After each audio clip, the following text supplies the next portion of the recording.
আসসালামু আলাইকুম, স্বাগত জানাচ্ছি চ্যানেল আই জনপদের খবরে। আপনাদের সাথে আছি মেহরুন্নেসা তাহমিনা। আর এখনকার এই সংবাদ আয়োজন একই সঙ্গে চ্যানেল আই এর ইউটিউব চ্যানেলে এবং চ্যানেল আই এর ওটিটি প্ল্যাটফর্ম আই স্ক্রিনে লাইভ স্ট্রিম হচ্ছে। এবার যাচ্ছি বিস্তারিত প্রসঙ্গে। দেশের বিভিন্ন অঞ্চলে হামের প্রাদুর্ভাব বাড়ছে। মাদারীপুরে এক শিশুর মৃত্যুর ঘটনায় আতঙ্ক ছড়িয়ে পড়েছে পুরো জেলায়। কুষ্টিয়ায় মারা গেছে ৮ মাস বয়সী এক শিশু। বরিশাল শেরেবাংলা মেডিকেল কলেজ হাসপাতালে ৫৪ শিশু ভর্তি হয়েছে। মাগুরায় বেডে জায়গা না পেয়ে মেঝেতেই চলছে চিকিৎসা। প্রতিনিধিদের পাঠানো তথ্য ভিডিওচিত্রে রাজীব আহমেদের রিপোর্ট।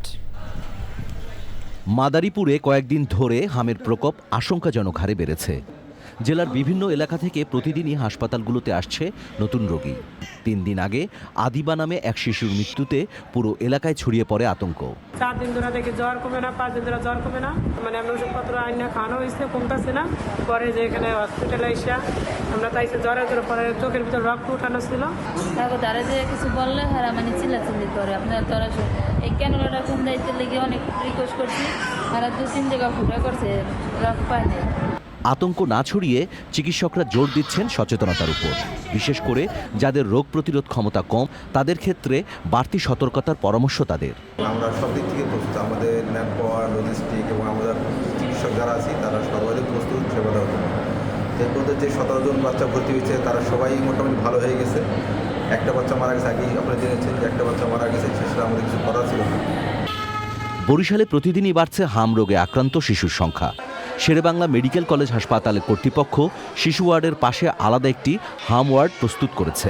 জ্বর আসছে তখন দেখা যায় 102-3 জ্বর থাকে, তারপর তো লাল লালই উঠছে। খিচুনি ওঠার পর ওই জায়গায় সামান্য ডাক্তার দেখাইছি, পরে আবার খিচুনি উঠছে, ওঠার পর পটুয়াখালী নিয়ে আসছি। মাগুরায় উল্লেখযোগ্য হারে ছড়িয়ে পড়েছে হাম। হাসপাতালে ভর্তি হওয়া শিশু রোগীদের নমুনা পরীক্ষায় উল্লেখযোগ্য হারে শনাক্ত হচ্ছে এই রোগ।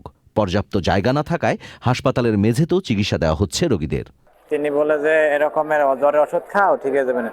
তারপর জ্বরের ওষুধ দিল।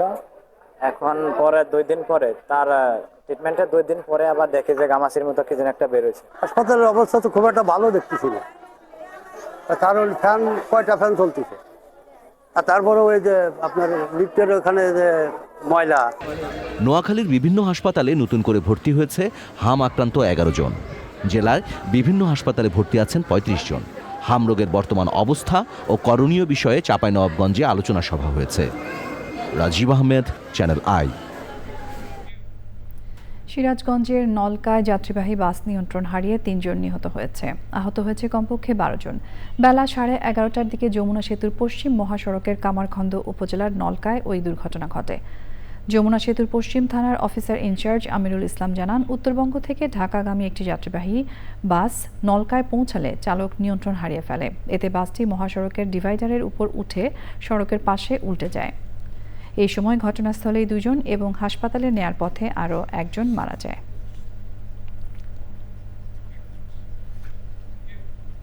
পাবনার ঈশ্বরদীতে ইমরান হোসেন সোহাগ নামে উপজেলা ছাত্রদলের এক নেতাকে গুলি করে ও কুপিয়ে হত্যা করেছে সন্ত্রাসীরা। বৃহস্পতিবার রাত 10:30টার দিকে উপজেলার সারা গোপালপুর স্কুলের সামনে ওই দুর্ঘটনা ঘটে। নিহত ইমরান হোসেন সোহাগ উপজেলার বাঘইল মন্নবীপাড়া গ্রামের এনামুল হকের ছেলে ও ঈশ্বরদী উপজেলা ছাত্রদলের প্রস্তাবিত কমিটির সাধারণ সম্পাদক ও জিয়া সাইবার ফোর্স উপজেলা শাখার সদস্য সচিব ছিলেন। পুলিশ ও স্থানীয়রা জানান, ঘটনার সময় সোহাগ স্কুলের কাছে রেল লাইনের সামনে চায়ের দোকানে বন্ধুদের সঙ্গে আড্ডা দিচ্ছিলেন। সে সময় প্রতিপক্ষের সন্ত্রাসীরা গিয়ে তাকে এলোপাতাড়ি গুলি করে এবং পরে কুপিয়ে মৃত্যু নিশ্চিত করে ফেলে রেখে যায়। খবর পেয়ে পুলিশ মরদেহ উদ্ধার করে ময়নাতদন্তের জন্য পাবনা জেনারেল হাসপাতাল মর্গে পাঠায়। সংস্কার না হওয়ায় বেহাল হয়ে পড়েছে নারায়ণগঞ্জ বন্দরের ব্যস্ততম মদনপুর-মদনগঞ্জ সড়কটি। শীতলক্ষ্যা নদীর পূর্ব পাড়ে বন্দরে রয়েছে দেশের বড় বড় সিমেন্ট ফ্যাক্টরি সহ অসংখ্য শিল্প প্রতিষ্ঠান। সড়কের দুরবস্থার কারণে চরম দুর্ভোগে পৌঁছেছে জনগণ।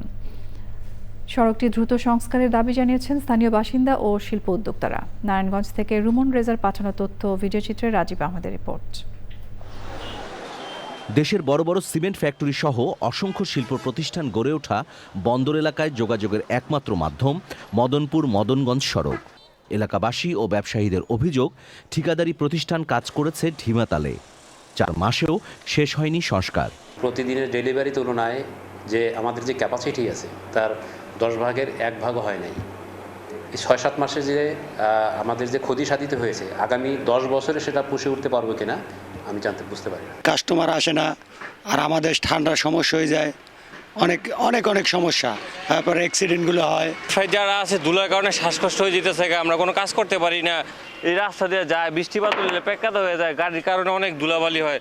আমরা দোকানদারি করা না করাই ভালো। 12 কিলোমিটার দীর্ঘ মদনপুর মদনগঞ্জ সড়কের বিভিন্ন জায়গা ভাঙাচোরা, ক্ষতবিক্ষত, যানবাহন চলাচলের অনুপযোগী হয়ে পড়েছে।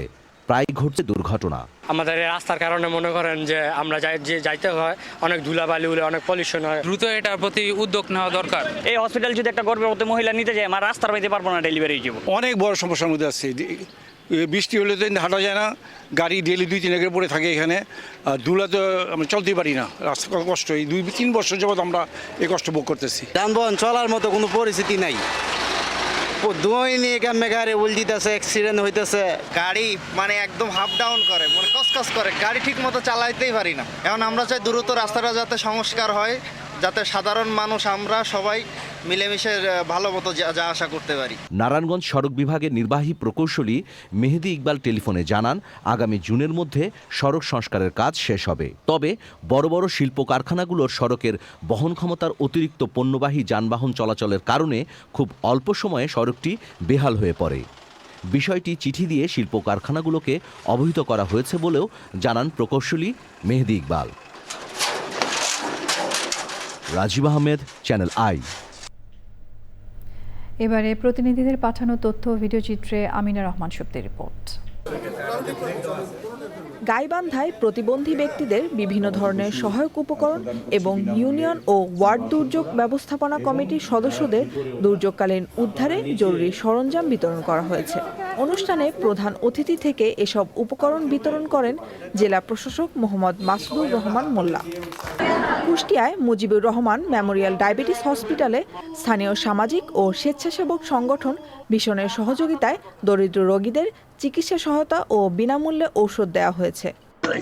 লক্ষ্মীপুর 1 আসনের সংসদ সদস্য শাহাদাত হোসেন সেলিমের সাথে ঈদ পরবর্তী আলোচনা সভা করেছে বিএনপি নেতাকর্মীরা।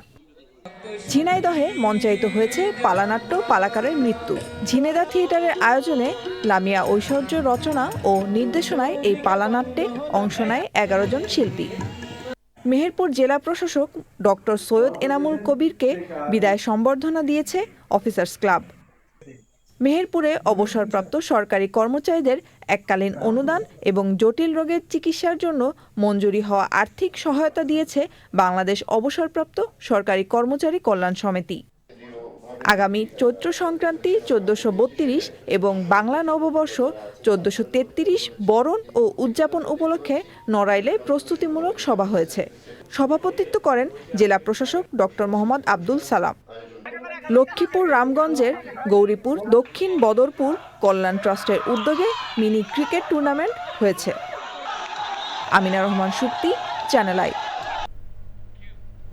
জনপদের খবরের আজকের আয়োজন ছিল এ পর্যন্তই। আমাদের পরবর্তী সংবাদ আয়োজন চ্যানেল আই কৃষি সংবাদ দেখার আমন্ত্রণ রইল। ধন্যবাদ সঙ্গে থাকার জন্য।